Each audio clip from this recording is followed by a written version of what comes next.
What if millions of people alive today are descendants of ancient Israelites, and they have no idea? What if entire nations carry fragments of a story that began nearly 3,000 years ago? For centuries, historians, theologians, explorers, and even governments have wrestled with one of the greatest biblical mysteries of all time. The lost tribes of Israel, 10 tribes, exiled, scattered, vanished, or did they? And here is the question that keeps resurfacing generation after generation. Were they truly lost, or are we simply looking in the wrong places? Before we go further, if you love deep biblical mysteries like this, make sure you subscribe. We explore questions most people never think to ask. Now let's go back to the beginning. Around 930 BCE, after King Solomon died, the United Kingdom of Israel fractured. His son Rehoboam took the throne, but harsh policies sparked rebellion. The kingdom split into two: Judah in the south, Israel in the north. The northern kingdom consisted of 10 tribes: Reuben, Simeon, Dan, Naphtali, Gad, Asher, Issachar, Zebulun, and the tribes of Joseph through Ephraim and Manasseh. For about 200 years, the northern kingdom struggled with instability and idolatry. Then in 722 BCE, everything changed. The Assyrian Empire invaded. King Shalmaneser V, followed by Sargon II, conquered Israel and implemented a brutal strategy: deportation. The Assyrians did not just defeat nations, they erased identities. They uprooted populations and scattered them across distant territories to prevent rebellion and dissolve cultural unity. The Israelites were transported to regions of Mesopotamia and beyond. And then something strange happens in the historical record. They disappear. No clear trace of a mass return, no confirmed reestablishment, no documented reunification. History goes silent. That silence gave birth to one of the most enduring mysteries in biblical history. Where did they go? Some believe they migrated eastward, deeper into Persia and Central Asia. Others argue they moved into Africa. Some claim connections to Europe, others to India. But here is where the mystery becomes personal. Across the world today, certain communities claim descent from these lost tribes. The Lemba people of Zimbabwe maintain traditions that resemble ancient Jewish practices. They observe dietary customs similar to kosher laws. Genetic studies have identified Semitic markers among some members. In Ethiopia, the Beta Israel community preserved Jewish law, Sabbath observance, and dietary restrictions for centuries in relative isolation. Eventually, the modern state of Israel recognized them as part of the Jewish people. In India, the Bnei Menashe community traces its heritage to the tribe of Manasseh.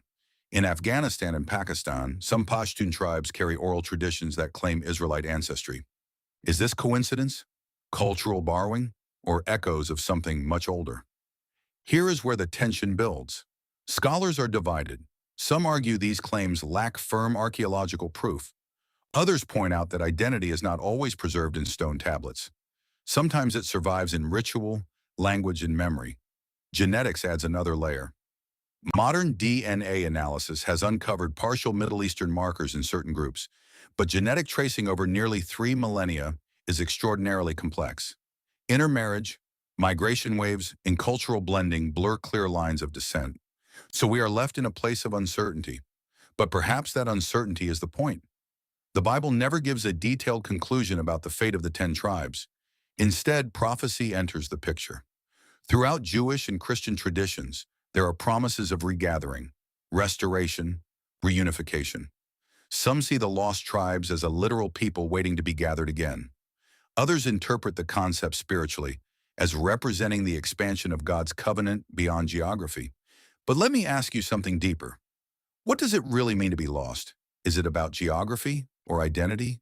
The Assyrian strategy was not merely physical displacement, it was cultural dissolution. When a people lose their land, language, and shared memory, they risk losing themselves. Yet Jewish history shows something remarkable. Despite exile after exile, the core identity survived. Passover still remembers liberation. Sabbath still marks sacred time. The longing for return still echoes in prayer. Maybe the lost tribes were absorbed. Maybe they assimilated into other populations. Maybe their descendants are walking among us today without knowing the full story. Or maybe lost never meant erased. Maybe it meant scattered. And scattered seeds have a way of resurfacing. Consider this. Throughout history, identity has resurfaced in unexpected ways. Communities separated by centuries have rediscovered ancient roots. Traditions once suppressed have reemerged. Migration and displacement are not ancient problems. They define our modern world. The Lost Tribes narrative speaks directly into contemporary questions. Who belongs? Who defines heritage? Can identity survive dispersion? For many displaced communities worldwide, this story resonates deeply. It reminds us that exile does not equal extinction, and it raises a provocative possibility. What if the lost tribes are not just a historical mystery, but a theological one?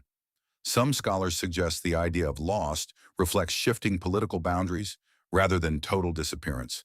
Others argue the narrative emphasizes divine justice and eventual restoration. The ambiguity itself fuels fascination. And here is what makes this mystery endure. It sits at the intersection of history, faith, and human longing. History demands evidence.